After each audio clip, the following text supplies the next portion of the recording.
أنا متأكد وبنسبة مش طبيعية إن الفيديو ده عمره ما ظهر لك صدفة. الفيديو ده رسالة من عند ربنا ليك. لو أنت فعلا أنا هتكلم عليه في الفيديو ده عندك إيه هو اللي أنا هتكلم عليه؟ أكيد أنت قريت من عنوان الفيديو إنك تشفق على نفسك. أنا جاي أكلمك في موضوع الشفقة على نفسك، وإنك تعيش في دور الخسران، إنك تكون شخص عندك أي مشكلة في حياتك مهما كانت إيه هي، وتشفق على نفسك حتى لو المشكلة دي حقيقية، حتى لو المشكلة دي ملهاش أي حل. ده غلط. طبعا انت هتستغرب، طب مثلا انا كخالد اللي بتشوف الفيديو بتاعه ده وانا عندي 13 14 سنه عرفت ان انا عندي مرض السكر من النوع الاول. مرض السكر من النوع الاول هو شخص لما بيصاب بالمرض ده بيفضل ياخد انسولين لاخر يوم في حياته، الا في حاله لو في علاج، لان مفيش علاج غير الانسولين، ويفضل ياخد انسولين مع كل وجبه. يعني الحاجه اللي الانسان الطبيعي بتحصل له ان هو لما بياكل هرمون الانسولين بيتفرز في جسمه. انا بقى لما باكل باخد الانسولين انا اللي بفرزه. فانت مستوعب دي حاجه ماليش تحكم فيها، ملهاش علاقه باكل، ملهاش علاقه بقله حركه، ملهاش علاقه باي حاجه. المرض جالي.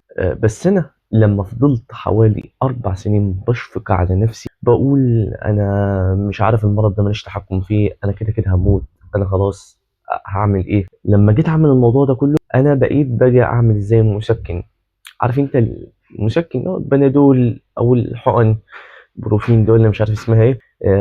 بكل بساطه الالم لسه موجود لكن انت مسكنه، بس الالم لسه موجود، انت مجرد متبنج، لكن في الحقيقه الوجع لسه موجود. والكلام ده اعمله في كل حاجه في حياتك. يعني مثلا عندك مشكله ايا كانت إيه هي، مفيش معاك فلوس مثلا، فبكل بساطه هتقول بس انا عشان اهلي فقراء، بس انا مش علشان ايه، تفضل تقول الكلام ده كله. انت اتبنكت للحظه دي، لكن في الحقيقه المشكله هي وان انت مفيش معاك فلوس. انت فاهم؟ فانك تشفق على نفسك وتطلع اعذار لفشلك وتقول ان العالم كله السبب الا انا، اقسم بالله بمعنى الكلمه انت حياتك هتتدمر. اذا كان بقى اعذارك الماضي بتاعك والفرص اللي راحت منك وان مفيش فرص، ايا كانت اعذارك ايه. هديكوا فكره كده، حاجه جت في دماغي دلوقتي حالا. كنت قاعد مع واحد في سايبر. لو تعرف السايبر ده مكان فيه اجهزه كمبيوتر بتلعب وكده. فكنت قاعد معاه كنت بصلح الساعه بتاعتي، فسالته انصحني نصيحه تخليني بيها مليونير. قام باصص له وضحك لي قال لي ما كنت نفعت نفسي. قلت له لا لا، انا عايز منك نصيحه لو رجع بيك الزمن انت هتعملها علشان تكون مليونير. وربنا النصيحه اللي قالها لي دي بمعنى الكلمه بمعنى الكلمه ذهب. ذهب. قال لي ركز على اللي قدامك وما تركزش على اللي فات. يعني مالكش دعوه باللي حصل وركز على دلوقتي.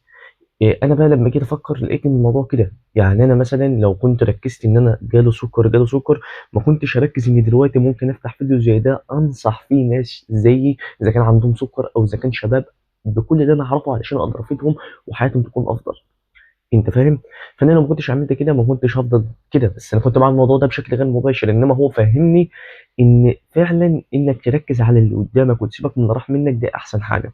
وقالها جوستو، الشيف جوستو، لو انت اتفرجت على فيلم الكرتون الفار الطباخ، قال لك لو ركزت على اللي ضاع منك عمرك ما هتشوف اللي بيستناك. فمالكش دعوه باللي ضاع، بلاش تشفق على نفسك، بلاش تقول ان ابويا هو السبب لان هو ما سابليش فلوس او ما اشتراش اراضي لما كانت الارض بربع جنيه.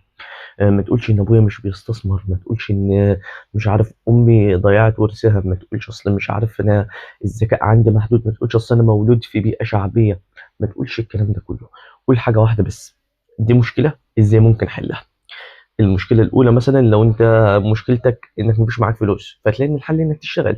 انما مشكله زي المرض اللي جالي مثلا، لو انت عندك مرض، لو انت عندك مشكله مالكش تحكم فيها، لو انت حد من اهلك مات، حل المشكله ايه؟ حل المشكله ايه؟ انك تصبر. اصبر. لو حل المشكلة إنك تصبر اصبر. لو حل المشكلة إنك تحل مشكلة تانية، يعني مثلا شخص مدمن لحاجة معينة، شخص مدمن إن هو يتفرج على السوشيال ميديا كتير، دي مشكلة عنده. ولو أنت مش فاهم إنك تتفرج على السوشيال ميديا كتير ده إدمان، يعني ده شيء هيدمر حياتك، لأن أنت بتعيش أسوأ حياة ممكنة مقارنة مع ناس الحياة بتاعتك بتكون متدمرة.